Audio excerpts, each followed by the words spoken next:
was a dark and stormy night. I was in the car with my dad, driving through the cornfields. We were on our way to visit my grandma, who lived in a small town nearby. I was bored and restless, so I decided to look out the window and see if I could spot any animals or birds.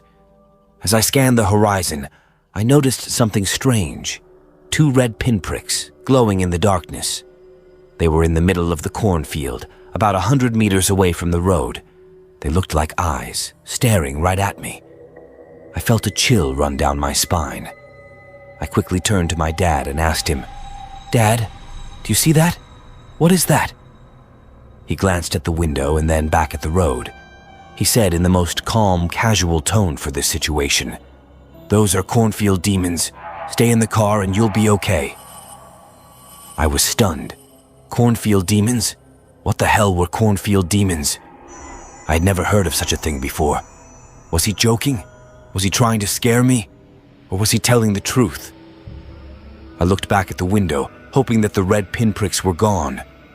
But they were still there, and they were moving. Slowly, steadily, they were getting closer to the car. They were following us. I felt a surge of panic. I wanted to scream, but I couldn't. I wanted to run, but I couldn't. I was trapped in the car with a cornfield demon on my tail. I grabbed my dad's arm and begged him, "Dad, please, drive faster. Get us out of here. I don't want to see those things anymore." He didn't seem to hear me. He kept driving at the same speed, as if nothing was wrong. He said, "Don't worry, son. They can't hurt you. They're just curious. They like to watch people. They won't do anything to you as long as you stay in the car." I didn't believe him. I didn't trust him. How could he be so calm? How could he know so much about Cornfield Demons? How could he act like this was normal? I wondered if he was hiding something from me. If he was involved in some way. If he was one of them. I shivered. I felt like I was in a nightmare. I wished I could wake up, but I couldn't. The red pinpricks were getting closer and closer. They were almost next to the car. I could see them clearly now. They were not eyes. They were something else. Something worse. They were mouths. Mouths full of sharp teeth, dripping with blood. They opened wide as if to devour us. They let out a horrible scream that pierced my ears and shattered my soul. I screamed too, and then everything went black. On a chilling October night, Sarah, an intrepid journalist with an insatiable curiosity for the unexplained, found herself navigating a lonely, winding road that cut through a dense, dark forest. The moon, shrouded in a thick blanket of ominous clouds, cast eerie, shifting shadows that danced menacingly between the trees. Her journey began far from civilization, with a tank of gas and her trusted recorder in hand. She was on assignment, pursuing the daunting task of investigating the legends that had enshrouded a remote, long-abandoned asylum hidden deep within the heart of the haunted forest. These legends told of unspeakable horrors, grotesque experiments gone awry, and the tormented souls of the deranged who still lingered within its decaying walls. As Sarah shared her unsettling journey with her podcast audience, the unease in her voice was palpable. She questioned the wisdom of investigating the asylum on this fateful October night as the unsettling tales crept under her skin, mingling with the eerie atmosphere of the forest. The road before her twisted and turned, like a serpentine path into the heart of darkness. It seemed as if the forest itself conspired to entrap her, the trees taking on grotesque, gnarled forms that loomed over the road, casting long, menacing shadows. The only sounds that broke the silence were the rhythmic hum of her tires against the wet pavement and the mournful howl of a distant wolf. Sarah's fear deepened as the dense fog thickened around her, and her voice wavered as she recounted the harrowing history of the asylum. The darkness outside seemed to seep into her narrative, the haunting past and the sinister present becoming intertwined. As she neared her destination, Sarah's voice grew increasingly tense. The asylum's silhouette, a brooding monstrosity, rose like a phantom from the dark. Her headlights revealed shattered windows and crumbling walls, each crack and crevice oozing with the memories of anguish. Sarah's audience was transfixed by her vivid descriptions and heart-rending accounts. With trepidation, she entered the asylum, her footsteps echoing eerily through its long-forgotten corridors. Her flashlight pierced the abyss, revealing forgotten rooms filled with rusty, blood-stained medical equipment and graffiti-covered walls that told the stories of those who had once screamed in torment within these walls. But as she delved deeper, her voice suddenly fell silent, and her audience listened in breathless anticipation. A strange, eerie noise echoed from down a dark, uncharted corridor.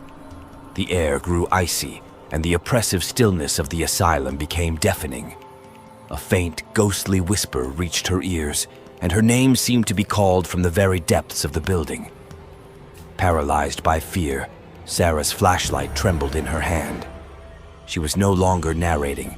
She was a character in her own story. Her heart raced, and a bone-chilling realization gripped her. She was not alone in the asylum. Panic surged through her veins, and she frantically retraced her steps, stumbling in her haste to escape the horrors that threatened to engulf her. Back in her car, she sped away from the asylum and the cursed forest that had become a living nightmare. Her heart pounded like a drum. The night drive that had begun as a quest for a thrilling story had become an encounter with the unknown, leaving her audience and herself with a spine-tingling, unforgettable experience. The mysteries of the asylum and the haunting whispers would stay with her, a story that had transcended mere narration to become a nightmarish reality. On that eerie October night, Emma and me, Mark, set out on an adventure down a desolate, winding road. The moon hung low, casting an eerie glow over the landscape, and the trees lining the road seemed to twist and turn like ominous specters. Emma and I were bound by our shared passion for the supernatural and our insatiable curiosity.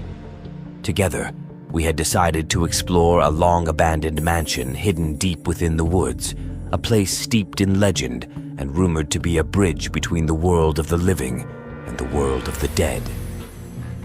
As I narrated our journey, my voice quivered with a mix of excitement and trepidation. Our audience eagerly tuned in, drawn by our shared enthusiasm and the promise of a spine-tingling adventure.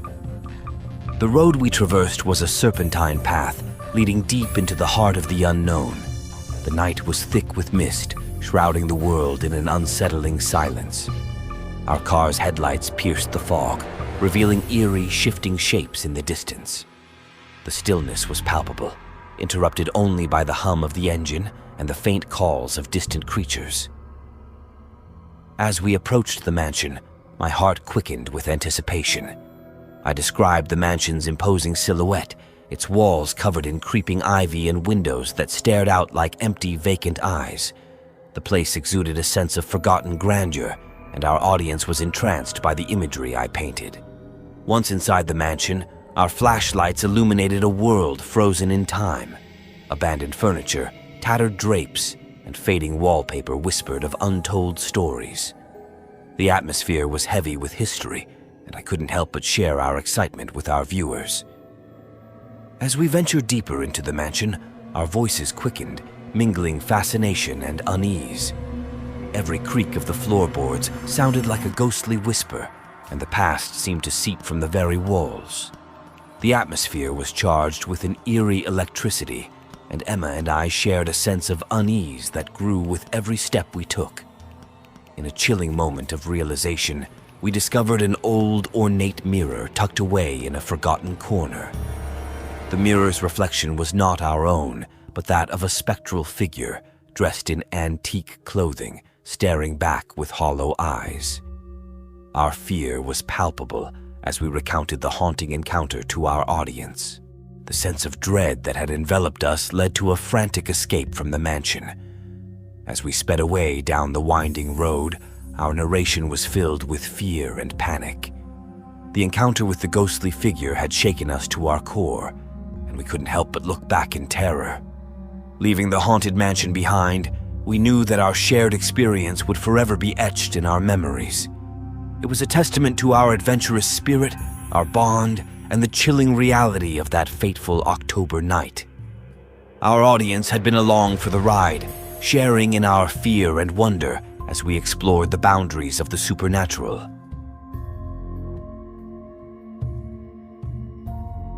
It was the height of October, and the air carried a chill that seeped into your bones. I, Samuel, was once a history professor at the local college, but my world had crumbled with the announcement of budget cuts. Saddled with mounting student loans, I was forced to relocate to a small rental near the quiet town of Ravenswood. I had always been a history enthusiast, and I yearned to transform my passion into a successful YouTube career. The house on the outskirts of Ravenswood was legendary in the town, known as the most haunted place around. It was the perfect location for a video that would hopefully breathe new life into my struggling channel. As I embarked on the drive to the ominous destination, I shared the deeper reasons for choosing this eerie location with my viewers. I revealed my personal turmoil, the pain of losing my teaching position, and my financial struggles. I spoke about how I felt my connection to the town's history could potentially rewrite my own future, as if this venture into the supernatural might change the trajectory of my life. Inside the eerie house, I couldn't help but comment on the oppressive atmosphere. The wind outside howled, and the ancient creaking floorboards groaned beneath my feet. As I spoke into the camera, I shared my unease about being alone in the house, even though I had initially dismissed the supernatural stories as mere folklore. The moment the candle extinguished, the room became a void of darkness, and I could sense the presence of something otherworldly. My heart raced, and I was seized by fear. The spectral figure of Eleanor Blackthorne appeared before me, her eyes glowing with a malevolent light. It was as though history had come to life in the most terrifying way. I stumbled through the incantation, my voice quivering. Doubt gnawed at me, and I questioned whether I should have ever entered this house. The fear was palpable, but I couldn't back out now. The desire to free Eleanor's spirit from her torment propelled me to continue. As the ghostly figure of Eleanor Blackthorne began to fade, I was left in the silent room, breathless and trembling. The house returned to its quiet state, and the shadows seemed to retreat. I was both relieved and bewildered. Had I truly broken the curse that had tormented Eleanor for centuries? I could hardly believe the journey I had embarked upon. My viewers were captivated not only by the tale of Eleanor Blackthorne, but also by the personal journey of a narrator who had confronted his own fears, insecurities, and the unknown. This story wasn't just a viral sensation. It was a turning point in my life. It served as a haunting reminder of the power of history and the uncharted territory of the future, all narrated by a man who had ventured into the darkness and emerged forever changed.